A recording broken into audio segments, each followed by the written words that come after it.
also won their day one game. Yes, G2 comes into this one, I think, is a very real and fairly heavy favorite, but Cloud9 is an international team who is one game away from being the NA top team and really has never matched up against G2 with this setup. If the Rift Rivals games were played, they weren't an indicator. Siki was sick. They were subbing junglers all over the place. Now it's C9 with Blabber.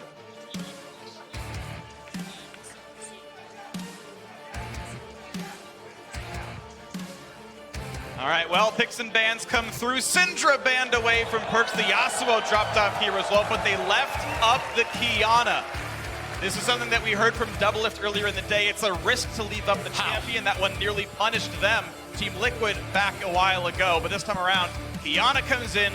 Very, very strong champions. Few teams leave her up, but it goes to G2. It is a big risk to leave that up. The Pantheon has been basically 100% banned. The respect from the Syndra is big from there. And then also the Yasuo, like it's the lesser of 7 evils, right? Because of all the things you have to do. Testing talk.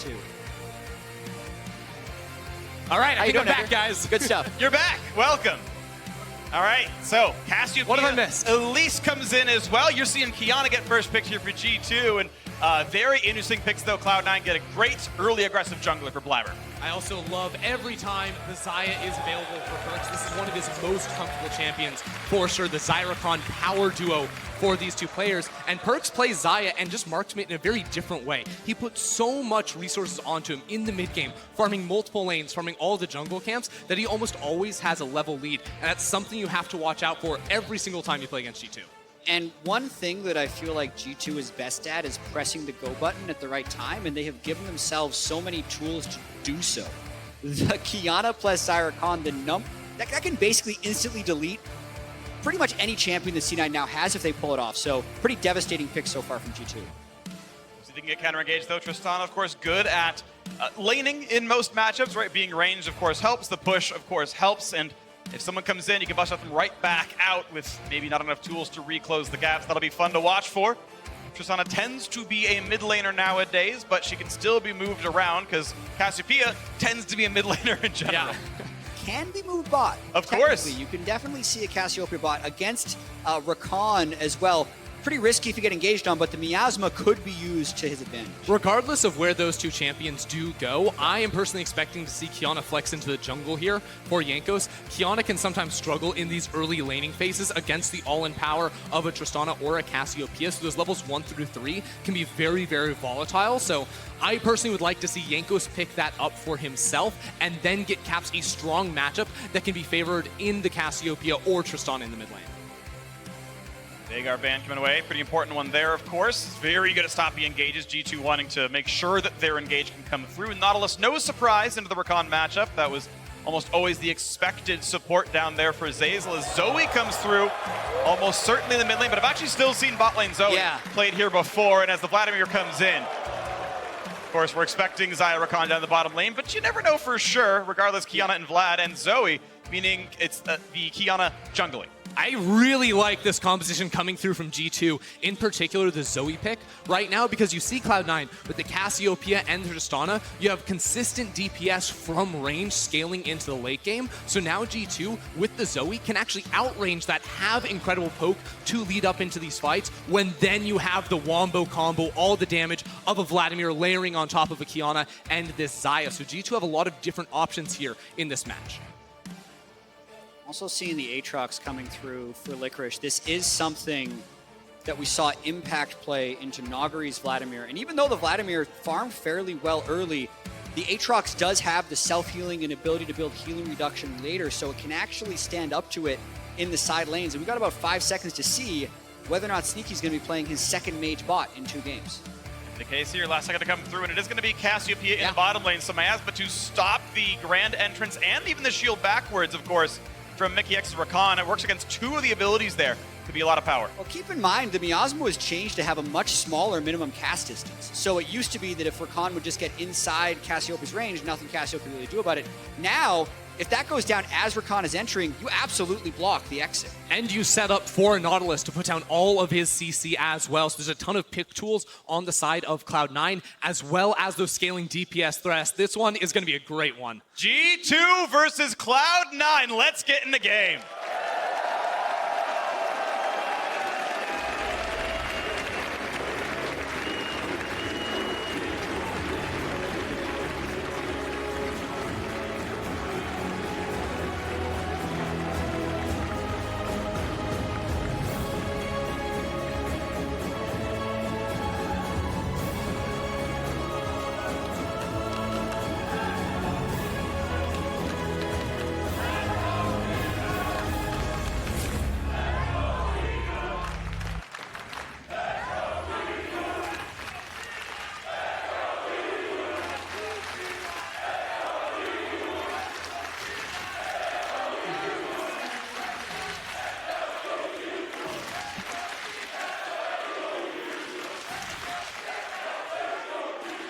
you know?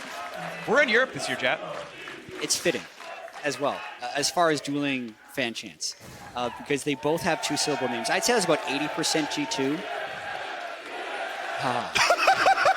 Where no matter where you are, it'll always come out. So At least we have TSM at Worlds this year. So the point I was going to make as we get into another NA-EU battle is, I think it was back in NA in 2016, people didn't know how to chant C9.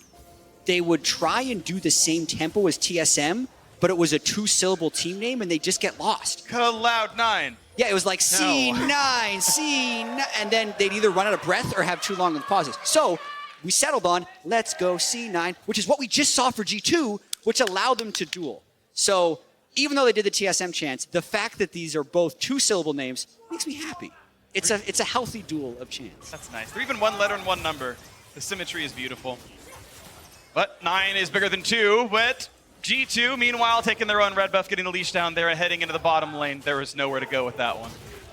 All right. As Blabber gets his leashless blue buff on this side. So looking at Blabber's pathing, I just always want to hone in on the new player on this roster and how it impacts this early game. We're seeing him start on the bottom side of the jungle, and what would not surprise me at all is to see him go for a 4-camp clear and then maybe look to make something happen around the top lane. Because you can clear all those bot side camps, pick up your red buff, and then potentially contest a 2v1 or a 2v2 around the Aatrox, because Aatrox is always going to bring a lot of power in these early skirmishes, especially against the likes of a Vladimir that, well, Wonder's doing his best Nuguri impression right now with the Klepto as well as the boot, so he's not going to have a ton of power in the 2v2. Yeah, and I also want to address some of the potential reasons why we could be seeing Blabber, because it's quite a shocking move from the outside to see the North American MVP subbed out in their game against G2 as they have the level 2 early Nice on. timing. Before level 2 came in for C9, so not good trades there. So what I think C9 is going for is a sense of volatility in this matchup. Svenskeren was the best early game jungler in all of the LCS, as Jankos is thinking about going for Niski. Except Blabber actually had even better early games than Svenskeren did. Yet Blabber kind of fell apart between 15 and 20, and Jankos, it follows. The root. A trade of flashes. Niski Now top. comes out now. Looking at this play up there. That Sanguine cooled down. Blabber's going to find some red buff damage and walk out. Now, it might not look like the 4-camp into top, but it was because he took away 2 of the small wolves in order to be able to hit level 3 off of just like 3.5 camps right there for Blabber. Unable to find anything, though. While mid lane was a trade, I can't help but feel like Niski is going to be fine with that because now he will have access to that rocket jump, and Jankos won't be able to close the gap on this Kiana. You walk into the brush now. Looking at Jankos back and forth here. Again, flashless now on the Kiana. Use that to make mid lane more volatile there. Blabber can't stay here for too long. Actually, Wonder makes the call that the pressure in the top lane is more important than helping Jankos for Scuttlecrab. That's likely a team call where Jankos will say, don't worry about it or not, because he has plenty of camps to clear. And the lane is sort of frozen in mid as Niski goes in. That's a flash forced out, and now Drowsy onto the opponent, but you can easily just block this one on Blabber's side. Minions help as well, but Cap's now very low in this matchup. I love how active Blabber has been in this game, not only with that early game top lane, but standing his ground inside of the river, knowing that even if a Vladimir roams down, it's not going to be able to match up if Licorice on his Aatrox come down as well. So with this strong level 3 jungler, Blabber has now taken control over both Scuttlecrabs, and by burning Flash on Caps' Zoe, it means that Niski can actually have kill threat in this lane by charging up that full bomb and going for a forward W. I'm also looking at the gold already. G2's 1,000 gold up, 4 minutes and a half in just from laning. It's just little advantages across the board. 500 gold for Wonder. He's been just destroying this lane with his Kleptomancy, only having to burn the pool even after Blabber has gone for that. So the early lane phase for Licorice's Aatrox definitely tricky. Oh, put him back in. There's decent damage. Wonder's running pretty low on HP. He could flash the wall. Does choose to. Does Licorice follow? He can get him. Is this enough? Empowered kills him for Wonder, though. He can get the heal. And now the bottom side sneaky goes down. Zazel can't land the anchor. It's traded to the top side, but that is still overall advantage G2. Perkz and Mickey are able to kill Sneaky in lane right there and find that kill, but at the same time, Licorice fires back after losing the CS in this laning phase. Going up against that Klepto Vlad, he shows that you do have that all in power. Immediately, Sneaky is back with his teleport as well, though, opting not to go for the combat summoner in this one, and the heal would have actually been the thing to save him. So even with the death in the top lane, G2 still with a 900 gold lead in the early laning phase. Well, recall coming through for Perks, now having burned a lot of cooldowns to make that one through. We can watch that top side fight again, and we see Licorice getting to pull him in on the W. Yeah, Wonder gets snapped by everything right there and dragged back in. Even if he uses the pool right there, it still will drag him back towards the center of the ability. And now he's just trying to buy time for Jankos, who was on the top side of the map, to run on over here. But Licorice lands absolutely everything, is even able to knock him down with that range on the passive.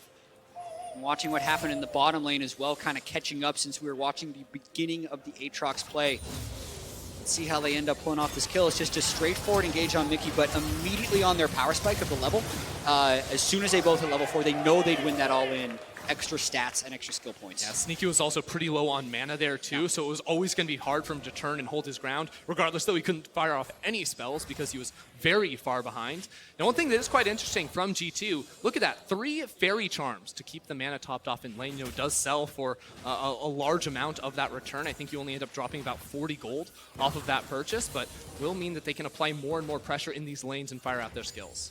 I think you lose 54 gold total. It's the cost of an old mana potion, basically. 30% of the, I think it's 180 to buy one, or 45, something like that. Regardless, it is pretty cheap, and it's a lot of mana over the course of time. It's a good laning item, as wards are cleared down to the bottom side, and Sneaky at least has equaled the farm for the most part, but there's still plenty on the board for Perks to grab, and gonna feel good with that early BF sword picked up. Yanko's waiting in the wings. It's gonna be a 3-on-3. Is they gonna go for the engage right away? Don't knock up Sneaky just yet. It gets right back away. That play maybe is different if Jankos is able to find the Water Blade. Woo. Clutch sleep right there from Caps. He is not able to take these all-in trades up against Niski. And even the poke battle up against him, because Tristana is going to be itemizing into the Blade of the Ruined King, you already see the Vampiric Scepter. It makes it very easy for Niski to stay topped off in lane and give pressure for Blabber. Wants to take the advantage, though. He has the control ward and should be able to know the red buff is there, but... Oh! Nope. Yankos grabs it, able to walk away. Level 5 for both. I've just got to watch out. Blabber plants the stun, but he's got Caps kind of nearby. Gets just away from the sleep, just walking for this one, but is there enough space to go? There is, just barely snaking away with his life. The ward spotting Caps, they're so clutch right there because Blabber almost gets hit by the bubble, saw it coming though, and was able to escape. Still, I continue to praise Blabber for this aggression because this is what I need to see out of him to make it pay off for C9. The only way we've ever seen teams reliably be able to beat G2 in the LEC was to attack them in the early game, to get an advantage over them. So Blabber's role here was to come in and blow the game wide open. He got a flash so far, and he is trying to play aggressive, but I need to see more and need to see especially him get some kills onto the flashless members of the G2 lineup. Now looking at the game state overall, it remains 1,000 gold difference as the bottom lane has very much been Perks and Mickey centered here again, up 10 CS and that kill. They finally jump in. There's a little bit of grounding there, but Mickey able to walk away. The Guardian Shield helping as well, and just not a lot of harm down there. The other side, though, is what I'm more interested in, this top side. Licorice getting that solo kill early on, but Jankos could come around. Yeah, he's level 6 as well, so here he comes, flashless Licorice. Blabber's pretty far away. Does have ulti for move speed if he needs it. There's Hemo playing on top. There's the ult for the move speed. The flash in there. Go look at a big hit right there. A lot of damage. Licorice! Licorice is in a 1v2 and it's not enough people. Send a bigger army. Wow, for Licorice. Here we go. That just like last time. Got the storm over the top. The big root coming across though. I don't know if they have the damage knocked on Sneaky. The feathers do come back, but it's one traded and Mickey is on the wrong side of the map. He cannot walk away. The anchor's too big. What are G2 doing right there? Jankos misses the ultimate in the top lane, then go way too ham underneath the tower, and now Wonder has the flash, has the pool, but he's in trouble. See if he can walk away from this one. Of course, doesn't have many of these tools, and they don't pull aggro just yet. Now they can re-engage, but the pool is down. Gonna try for a little bit, but the jump right back up. The slam comes down. 3 kills for Licorice. Caps can't capitalize on this, and Licorice gonna look to walk away. Jumps over the wall. Jankos nearby, and he's gonna pull for it. He's asleep, and Niski sleeps with the fishes. They want even more. This play keeps going. Caps wants to get Blabber. Ignite, that's enough. Nice pickup there for Caps, and they're hungry for more. They force the flash of Licorice, but Jankos, oh, that could have been dangerous, but walks away, getting 2 kills back. These are the games we've been waiting for. Yeah. 9 kills in the first 9 minutes, only 300 gold. G2 had so much lane power in the early game, but Licorice comes in massive with the 2v1, and C9 repelled the second dive from G2's bottom lane to keep this game competitive. C9 were basically able to win everywhere on that map. Blabber coming in as well to find that tower dive on towards Wonder. Maybe staying a little bit too long right there as G2 were able to fire back themselves. Still ahead in gold, still maintaining control in that department.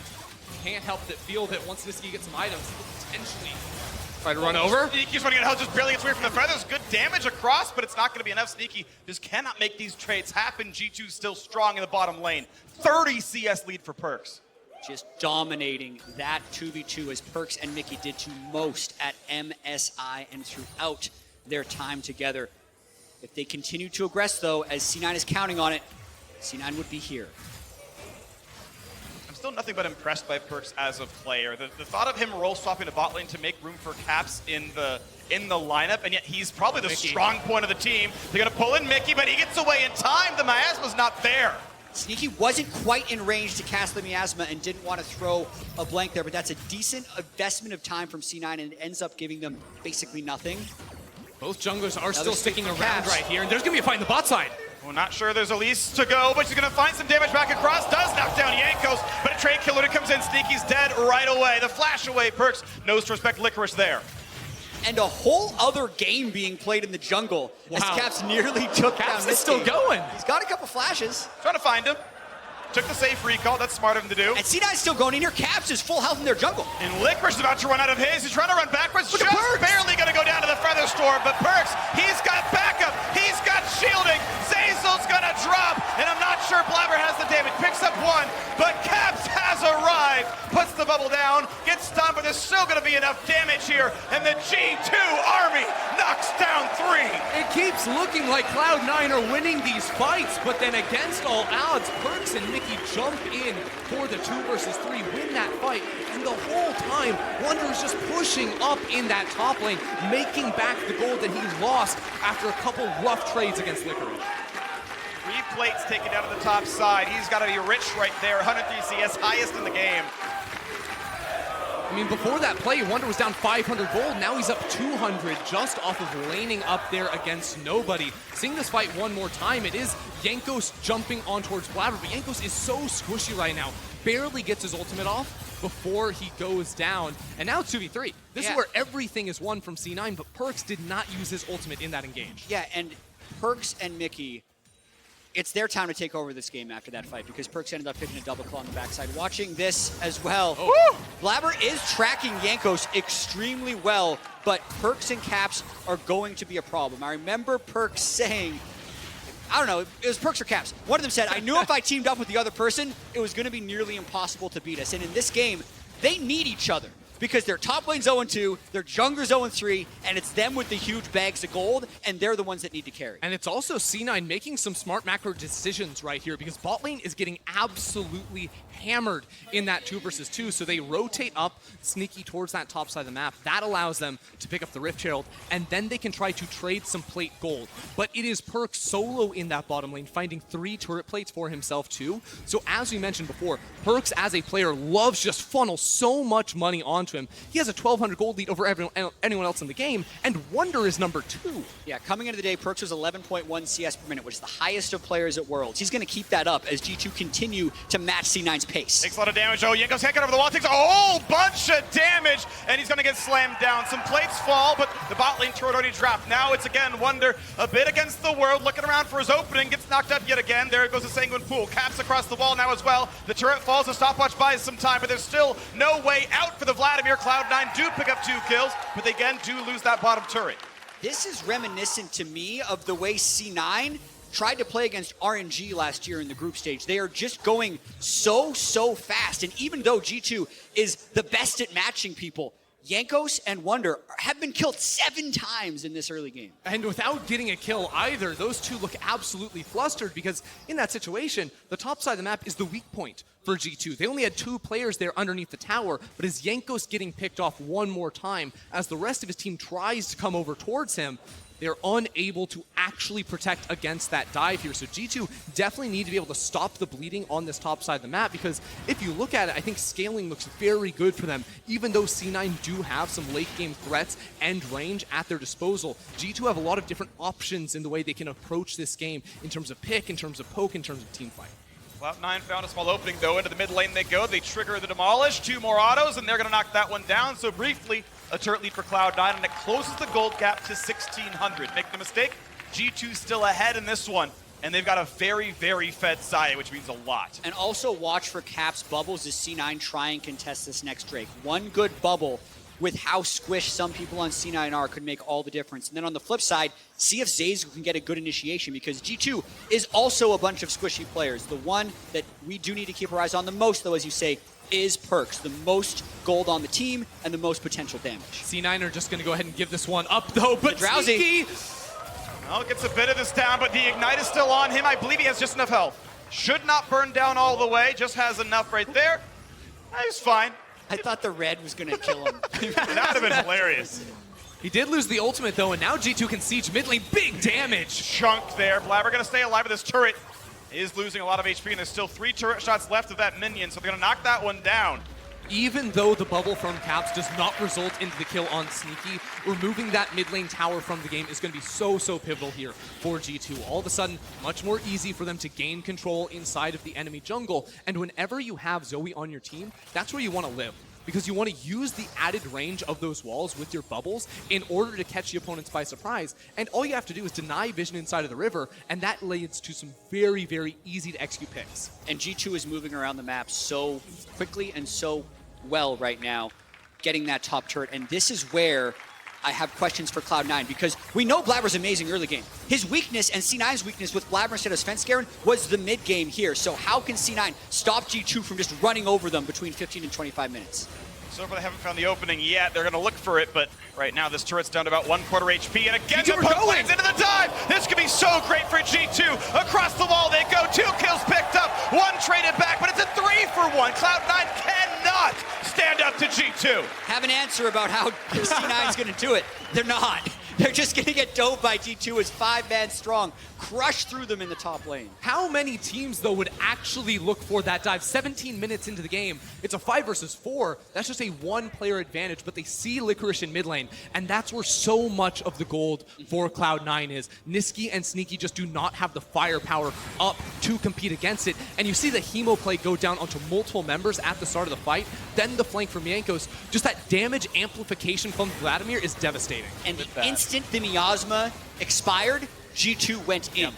Sneaky has to be so careful with that cooldown, because if he uses it flippantly like he did there, just to clear the wave, that will happen. G2's willing to press the go button. And G2 had to know exactly how much damage they did too, because their carries were split on the left side of the tower. If they did not instantly blow up those 3 primary targets from Cloud9, they're instantly split up, they're instantly left out to dry, and Cloud9, with the flanking Aatrox, could get so much back in that engage. G2 definitely play a very risky style of League of Legends, but when they're able to calculate the damage like that and just know how powerful they are at this moment in the game, that's when it feels almost impossible to compete with them. I love risk-loving League of Legends. It's exciting, and if you can calculate that right, as you're mentioning there, it makes you one of the best teams in the world. G2 are absolutely that, looking to go 2-0 in the group stage so far. 4,000 gold lead. Looking very likely to take C9 down here. 11-11 in kills, but the farm difference, the turret difference, even the Drake lead, yeah, it's G2 all the way. I mean, it's almost a 4,000 gold lead for Perks over Sneaky right now. That is just absolutely disgusting between those two players. Oh, there's so much done right there. He's going to run away, but the Ignite's still on him. Wonder could very well burn down, and he does. That's at least something on the Cloud9 side. Sneaky will slink away with his health, but Caps can try to find this in the backside. If he can find that bubble, he's going to look for it. He's going to look over the wall, and he's going to knock down Sneaky. A second kill comes through as Blabber drops, making a 3rd kill. Perks does so much damage, chases in, finds the triple, and Licorice is alone. He's got no team left. G2 surrounds him, and they're going to push in for the damage. Look for the kill. The turret gives him a little bit of space, and he will clear the wave. Perks is taking over this game, and G2 are not slowing down. Licorice tries to stay alive, but he gets slept. He's going down. And there it is. The ace comes through. 2 kills for Caps, 3 for Perks. That's where all the kills go. Those carries doing so much work. They are so on point this game. Caps and Perks together. Every time C9 expends themselves to kill Wonder or Jankos, Caps and Perks absolutely have their backs. They know what C9 used. They said, hey, it doesn't matter if we start this fight a man down. We have so much power in what is now a full 3-item Saya 20 minutes into the game. Watch this again. Yes, Wonder is dead, but that doesn't stop G2. Caps keeps going for it. He takes Sneaky down at the start of this fight, and they say, hey, you know what? Sneaky can't participate. It's 4v4. but we don't have time for replays because everyone thought Wonder was going to get jumped on again. And when you have a roster this stacked, sometimes it just does not matter, but Blabber's in so much trouble. They're gonna find a double knockup at a Mickey, and the re-engage not so far great for Cloud9's side. They gotta run away, but there could be a re-engage. Caps goes in, doesn't find the damage. Perks was still down on the bottom side of the map though, so G2 weren't ready to jump all the way forward. Perks with 3 items now at just 20 minutes into the game. Absolutely monstrous. He's going to go ahead and solo out the Mountain Drake too, and with 2 mountains with this super fed marksman as well. It seems inevitable that G2 can move over towards the Baron. Look at the gold. I mean, you compare him to Sneaky, that is 4,500 gold. That's like an Infinity Edge and then some. I mean, I gotta point out the fact that Niski is behind that's the Mickey thing. in gold. This is a pick. They saw first pick Kiana and said, okay, maybe it's gonna be a good pick for us here on this Tristana against it. Zoe comes in later, and just in general, Niski's always been down in CS. He's gotten very little done for himself. 131's a pretty appalling count there for him. I mean, there's a 1 in 4 Vladimir with way more than he's got, and there's just no damage out of that mid lane. And in his defense, he was ganked very early on, and then the kills from Caps came from roaming around the rest of the map. So he didn't get that laning phase that he actually wanted. Here we go. First stun's gonna land for a little bit there. The ult across the back side, but Mickey's staying alive, and this could be more of a re-engage stun through the wall. They're gonna look for Licorice here on this one, but Perks could be found out! 1,000 gold to Licorice, but Zay's gonna get deleted. It's still a 2 for 1. It's Cloud9, still forced to run. Sneaky does not have a way out. He finds his stun, but he doesn't have the damage just yet. There's a double kill in for the Vladimir. It's 4, it's 5, it's an ace for G2. G2 come up huge right there. Perks goes down, but it still does not matter. And now they're going to turn their eyes towards the Baron. All 5 members of Cloud9 have been felled. It's with double mountains, it's going down fast. That felt like the final nail in the coffin for C9. They were desperately trying to get the fight after they take down Perks, which felt like hadn't happened, but they didn't get Caps, they didn't get Wonder, and all of G2's carries, plus their massive gold lead, were able to finish this fight. And the start, actually pretty good, right? They got a face-checked Rakan, unable to finish the deal on that. Niski loses vision when he rocket jumps in to try and last hit Mickey, and even if they caught Perks, look at Caps on the backside. So much damage. Up. Yeah, and Sneaky can't retaliate because he's just getting outranged by Zoe at this point in the game. Misses the spells right there, but the zoning does enough. Now Wonder can do his duty, as Blabber does come in to try and assassinate on the backside, but there's still a stopwatch up for Caps. The odds are just so stacked against Cloud9. Even when the abilities landed, even when they did kill Perks, it just wasn't enough. Yeah, the most deaths by Sneaky in a game here, 6. He had max of 5 deaths in any summer split game. And look at that. And Perks, he died at the start of the fight. He still did the most damage in the fight right there too with all the feathers. That is just absolutely ridiculous. Now the siege is where it becomes real scary for Cloud9 because with the Zoe, with Xayah's safety, Xayah can walk up and free hit those towers. Zoe can poke and land for bubbles. It becomes very hard to pull the trigger and find the pick, especially when the skill shots do not connect. Oh my! Sneaky just almost deleted. Featherstorm comes in to keep Perks safe, but that's still a couple of forced recalls out, which means the mid is open, and the turret's going to fall. Inhibitor will follow as well. G2 play without fear right there. Perks, we've seen this from him in the LEC, but he's level 14, the highest level in the game, going underneath towers, going deep towards the Nexus. Blabber is going to get down very low, and here go G2, the final push. Snowflake might just kill it by himself, barely stays alive, looking for a re-engage now. Can C9 do anything to stop their base from falling? 24 minutes in, Baron buff on the squad. G2 do not know how to slow down into this one. And here they go, on to turret number 1. 5v5 to close the game right now. Sneaky out of hell, 2 for 0, 3 already picked up, making a 4th. There is no chance at all. Cloud9 are deleted. G2 with 2 stompy wins so far in the group stage. And one of the tournament favorites takes care of business. And before the tournament, we were mentioning 3 main favorites, G2, SKT, and FPX. And of those 3, G2 have looked the best by far. And we know in G2 wins, they always look so incredibly dominant. But even in this game, while the top side of the map is falling behind, it is Perks and Caps able to step up. When Perks falls down in the fights, it flip-flops the other way. With the roster so seeped with talent here for G2, it seems like you can look to literally anywhere, and there's going to be a player ready to carry the game. I'm very curious if we get a 6-0 G2 here, because 6-0 rarely happens in the World's group stage. No matter how many favorites you see, no matter how easy their groups often look, 6-0 is a rarity. G2 look the most poised to do it here. The last time we saw a 6-0 was Longzhou in the 2017 World Championship in terms of group stage. Only 2 games so far for G2, but their third is against a 0-2 member of their group. So looking poised heading into tomorrow and looking pretty stacked. Looking absolutely stacked. European super team, MSI champions, and they have